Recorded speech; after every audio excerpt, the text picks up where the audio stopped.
خوش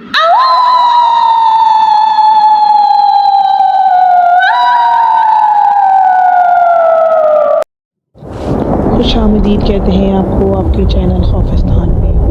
یہ کہانی اورنگی ٹاؤن کے ایک ایسے گھر کی ہے جس نے بہت سارے لوگوں کو پریشان کر دیا۔ یہ کہانی ہم سے حنیف نامی انسان یعنی کہ وہاں کے محلے والے جن کا نام حنیف ہے وہ شیئر کرتے ہوئے بتاتے ہیں۔ آئیے یہ کہانی انہی کی زبانی سنتے ہیں۔ وہ بتاتے ہیں کہ یہ مکان ہمیشہ سے ہی خوف اور حیرت کا مرکز رہا ہے۔ یہ مکان محلے کے کونے پر ایک پرانی گلی کے موڑ پر واقع ہے جہاں رات ہوتے ہی عجیب سی خاموشی پھیل جاتی ہے۔ اس مکان کی دیواریں ٹوٹی ہوئی، رنگ اکھڑا ہوا اور کھڑکیاں ہمیشہ اندھیرے میں ڈوبی رہتی ہیں۔ لوگ کہتے ہیں کہ اس گھر کے اندر بہت زیادہ آفات، عجیب و غریب آوازیں اور غیر معمولی حرکات دیکھی گئی ہیں۔ کئی مرتبہ رات کے وقت اندر سے برتنوں کے گرنے، قدموں کی چاپ اور کسی کے بھاگنے جیسی آوازیں سنائی دیتی ہیں، حالانکہ گھر سالوں سے بند اور خالی ہے۔ ایک رات وہ بتاتے ہیں کہ تقریباً 2 بجے کا وقت تھا۔ محلے کے 2 نوجوان عاقب اور حمزہ اپنے دوست کے گھر سے واپس آ رہے تھے۔ وہ بتاتے ہیں کہ اس آسیب زدہ مکان کے پاس سے گزرے تو ان کی نظر اچانک باؤنڈری وال پر بیٹھی ہوئی ایک عورت پر پڑی۔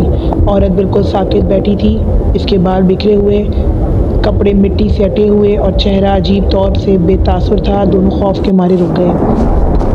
اس سے پہلے کہ وہ کوئی بات سمجھتے، عورت آہستہ سے کھڑی ہوئی اور بغیر کسی آواز کے سیدھا مکان کی چھت پر چلنے لگی، ایسا جیسے ہوا میں تیر رہی ہو۔ عاقب نے حیرت سے حمزہ کا ہاتھ پکڑا اور بولا، یار یہ انسان تو نہیں ہو سکتی۔ دونوں دم سادے کھڑے رہے۔ عورت چھت پر ایک کنارے سے دوسرے کنارے تک ایسے چل رہی تھی جیسے کسی کو ڈھونڈ رہی ہو۔ اچانک اس نے گردن خم کر کے سیدھا سڑک کی طرف دیکھا، بالکل اسی جگہ جہاں عاقب اور حمزہ کھڑے تھے۔ اس کی آنکھوں میں روشنی نہیں تھی، صرف سیاہ خلا۔ دونوں بغیر کچھ سوچے بھاگے اور گلی کے موڑ پر پہنچ کر سانس لیا۔ اگلے دن جب صبح کے وقت دوبارہ مکان کے پاس گئے تو وہاں کوئی نہ تھا، نہ دیوار پر قدموں کے نشان، نہ چھت پر کوئی نشانی، مگر عجیب بات یہ کہ باؤنڈری وال کی مٹی پر صرف ایک لمبی انگلی کے نشان جیسی ایک لکیر موجود تھی، جیسے کسی نے اپنا ہاتھ گھسیٹا ہو۔ یہ تمام واقعہ انہوں نے صبح اٹھتے ہی حنیف چچا کو بتایا۔ اس کے بعد کئی لوگوں نے ایسی عورت کو کبھی کبھار دیوار پر بیٹھے، کبھی چھت پر چلتے، کبھی کھڑکی کے اندر جھانکتے دیکھا۔ اس لیے آج تک اورنگی ٹاؤن میں یہ آسیب زدہ مکان کا ذکر ہوتا ہے جب بھی تو لوگ فوراً سے کہہ لیجیے کہ اپنی زبانوں کو تالا لگا لیتے ہیں کہ وہ گھر خالی نہیں ہے، اس میں تو کوئی ہے۔ کوئی کون؟ ایک عورت۔ اورنگی ٹاؤن کے آسیب زدہ مکان کے پاس دن میں بھی کم ہی لوگ رکتے تھے، مگر رات کو بس وہ چند فروٹ کی ریڑھیاں لگانے والے ہی ہوتے تھے جو قریب قریب بیٹھ کر ہی اپنا تمام وہ حساب کتاب کیا کرتے تھے۔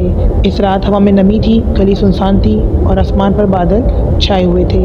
3 ریڑھی والے تھے، ایک حنیف چچا، ایک وکیل کا چھوٹا بیٹا سلیم اپنے فروٹ اٹھانے میں لگے ہوئے تھے۔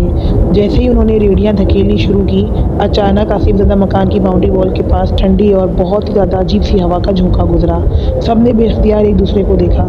اس سے پہلے کہ وہ بات کرتے کہ حنیف چچا نے بتاتے ہیں کہ انہوں نے کہا کہ ابھی ابھی دیوار پر کوئی بیٹھا تھا۔ وکیل کے بیٹے نے ہاتھ جھاڑا اور کہا کہ چھوڑو چچا، ڈراؤ مت، چلو جلدی۔ مگر بات وہیں ختم نہیں ہوئی، دیوار پر بیٹھی عورت کا دوبارہ ظاہر ہونا۔ جب تینوں ریڑھیاں لے کر آگے بڑھے ہی تھے کہ اچانک ٹک ٹک کی آواز آنے لگی، ایسا لگ رہا تھا جیسے کوئی پاؤں سے دیوار کو ٹھوکریں مار رہا ہو۔ سب رکے۔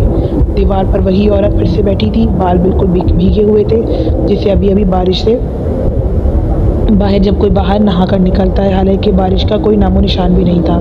اس کی گردن ایک طرف جھکی ہوئی تھی۔ اور تو اور حنیف چچا بتاتے ہیں کہ ہم نے آیت الکرسی کا ورد شروع کیا تو دیکھتے ہیں کہ ہمارے پیر آگے بڑھنے ہی کی کوشش نہیں لگتے تھے۔ ہم اپنی کوشش کرتے تھے کہ اپنے پیروں کو آگے بڑھائیں، تو ہم نے سب دیکھ رہے تھے کہ ہمارے پیر آگے نہیں بڑھتے تھے۔ وہ عورت چھت پر کھڑی زبان باہر نکالے، ایسا لگتا تھا کہ زبان سے کوئی خون نکل رہا ہو، اور دیکھتے دیکھتے اس کی آنکھوں سے کیڑے نکلنے لگے۔ یہ منظر اتنا خوفناک تھا کہ ہم لوگوں نے وہیں ریڑھی چھوڑی اور آگے بھاگنے کی کوشش کرتے، لیکن ہوا کا دباؤ واپس ہمیں ایسا لگتا ہے کہ پیچھے کی طرف کھینچ رہا ہو اور ہمیں واپس سے دھکا دے رہا ہو، جیسے ہم مجبور ہو گئے کہ ہم آگے بڑھیں یا پیچھے کی جانب۔ کچھ سمجھ میں نہیں آ رہا تھا کہ آخر یہ ہو کیا رہا ہے۔ بتاتے ہیں کہ اتنی دیر میں بچوں کے رونے کی آوازیں آنے لگی۔ وہ ہمت کر کے آگے بڑھتے ہیں اور آگے بڑھ کے بھاگتے ہیں۔ وہ دیکھتے ہیں کہ جب ہم بھاگتے ہیں تو ہمارا چھوٹا سلیم پیچھے رہ جاتا ہے۔ ہم بھاگ بھاگ کے آگے کی طرف چلے جاتے ہیں، لیکن سلیم کہتا ہے کہ میں نے دیکھا کہ وہ عورت چھلانگ لگا کر روڈ پر آ جاتی ہے اور مین روڈ پر زبان باہر نکالے ایسے گھور رہی ہوتی جیسے کہ ہم نے کچھ برا کر دیا ہو۔ یہ تمام باتیں وہ کہتے ہیں کہ ہم نے جیسے تیسے کر کے ہم اپنے گھر پہنچتے ہیں اور بے دم ہو کر بستر پر گرتے ہیں۔ صبح اٹھ کر تمام محلداروں کو بتاتے ہیں تو وہ بتاتے ہیں کہ ہاں، اورنگی ٹاؤن کا یہ مکان کافی سالوں سے بند پڑا ہے، اور اس مکان کے اندر ایسا لگتا ہی نہیں کہ جیسے کہ مکان خالی ہو، ایسا لگتا ہے جیسے کوئی زندگی یہاں پر موجود ہو۔ برتنوں کی آوازیں، کبھی کپڑے دھونے کی آوازیں، کبھی بچوں کے چیخنے کی آوازیں، کبھی کسی ایک عورت کی پکار، کبھی ایک آدمی کا چیخنا، اور کبھی کبھی تو باؤنڈری وال پر وہ عورت بیٹھی اور چلتی ہوئی نظر آتی ہے۔ کافی لوگوں نے تو اس مکان کا نام راکشس نما مکان رکھا ہوا ہے، کیونکہ اس کے مکان کے ارد گرد کافی پیڑ بھی موجود ہیں۔ اکثر لوگوں کو یہ سنائی اور دکھائی دیتا ہے، جیسا لگتا ہے کہ کوئی زندگی اندر بسی ہے، لیکن اندر کوئی نہیں ہوتا۔ تعجب خیز بات تو یہ ہے کہ یہ مکان 50 سال پرانا ہے اور یہاں پر کوئی بھی موجود نہیں ہے، لیکن اس واقعے کے کچھ سالوں بعد بھی یہاں پر بہت سارے واقعات اور رپورٹ ہوتے رہے۔ آج بھی اگر آپ اورنگی ٹاؤن، کراچی کے شہر، اگر آپ یہاں پر اس مکان کے بارے میں پوچھیں گے تو کوئی ہی شاید ہو جس کو اس مکان کے بارے میں نہ معلوم ہو۔ زیادہ تر لوگ گواہی دیتے ہیں کہ ہاں، یہ گھر صحیح نہیں، یہاں تک کہ اسی گھر کے قریب سے گزرنے کے باوجود بھی اور رات کے ٹائم عجیب و غریب واقعات رونما ہوتے ہیں۔ حنیف چچا بتاتے ہیں کہ اس گھر کے قریب جو درخت ہے، ہمیں لگتا ہے کہ درخت کے ساتھ بھی کوئی نہ کوئی معاملہ ہے، کیونکہ اس درخت کے ساتھ بھی کوئی نہ کوئی اثرات نظر آتے ہیں۔ اگر آپ بھی اورنگی ٹاؤن، کراچی کے شہر اورنگی ٹاؤن کے مکین ہیں تو آپ نے بھی ضرور، اگر یہ واقعہ سن رکھا ہے تو ہمیں ضرور کامنٹ سیکشن میں بتائیے گا۔